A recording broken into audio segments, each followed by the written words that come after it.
babasahin ko na lang kasi hindi ako sanay talaga sasalita sa harapan. Alam ko naman na gusto ni Papa yung ganitong atensyon na nakukuha niya ngayong kaso. Hindi niya na malalaman.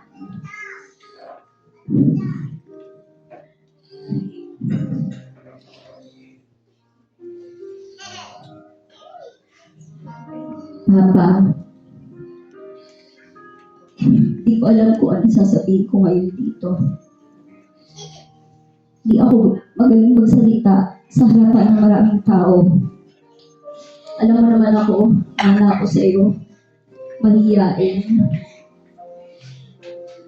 Alam ko na ngayon, hindi mo ako naririnig, hindi mo na ako naririnig, pero kung bibigyan kami ng second chance to be with you, marami akong sana. Sana, namasyal tayo na namasyal nung kasama ka pa namin. Sana gabi-gabi, nag-good night ako sa iyo. At araw-araw ako nag-I love you sa iyo.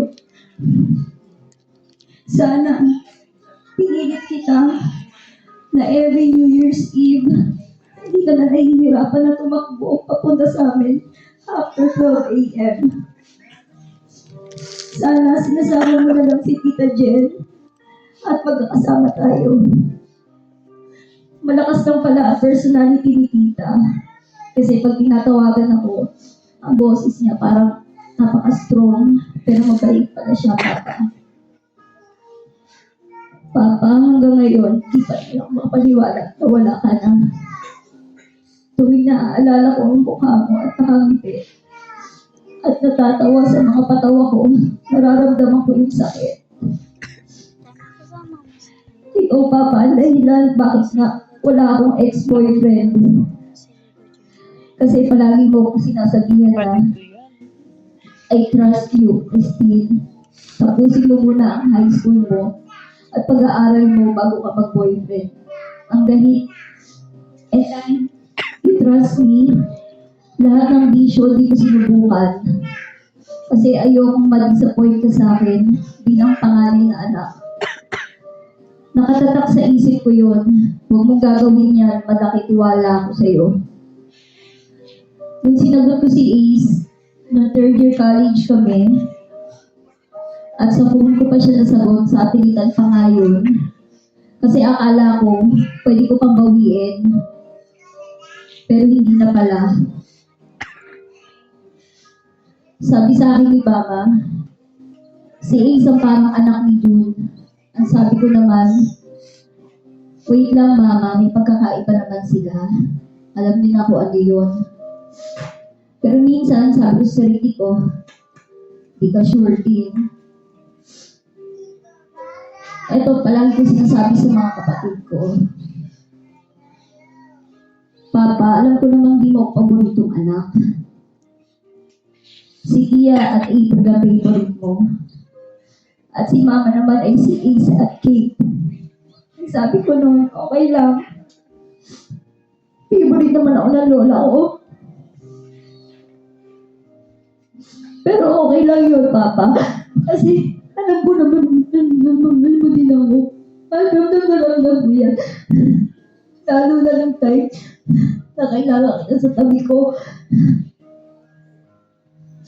Alam ko, ang puro pala ko lang grade ko noon sa elementary.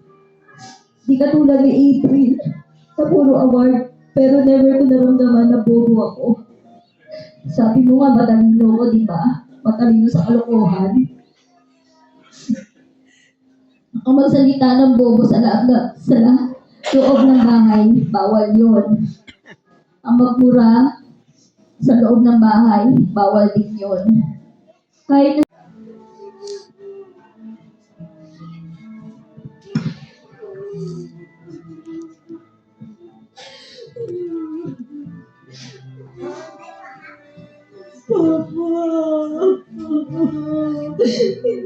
wala akong inanggap. Sasabihin kasi hindi ko mapatanggap. Mahal naman kita. Sobrang proud. Proud ako sa'yo. Wala akong hinihiligin na ibang maging ama. Hindi ka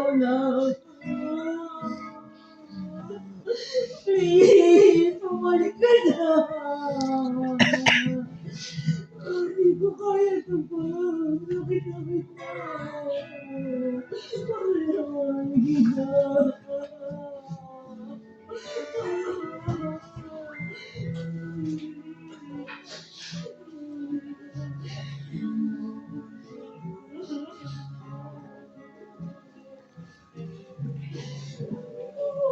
Okay, salamat po. Next naman po si Kate.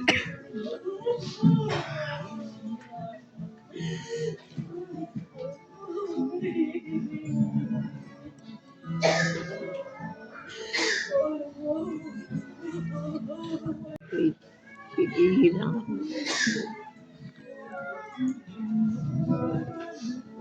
I just want to say thank you kay Papa.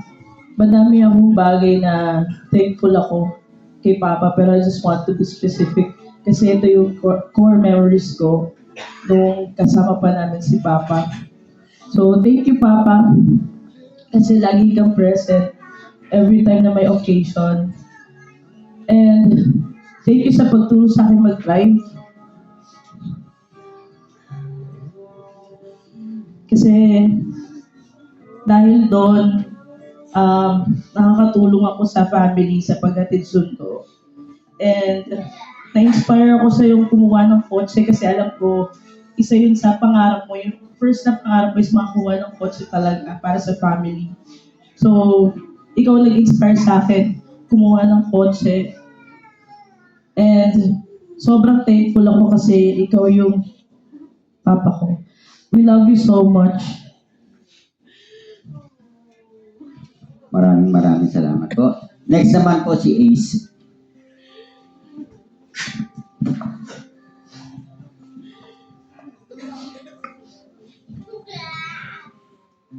Papa, una sa lahat, hindi ko po talaga alam sasabihin ko. Pero, thank you sa lahat. Thank you sa pag-suporta po sa akin. Kahit naghihirap po tayo, pinilit mo pa akong pag-aralin. Sabi yung patuloy niyo po sa akin. Mahal na mahal lang po namin at alis na po namin. Thank you. Maraming salamat po. Next po, si Kim. Kim Patali.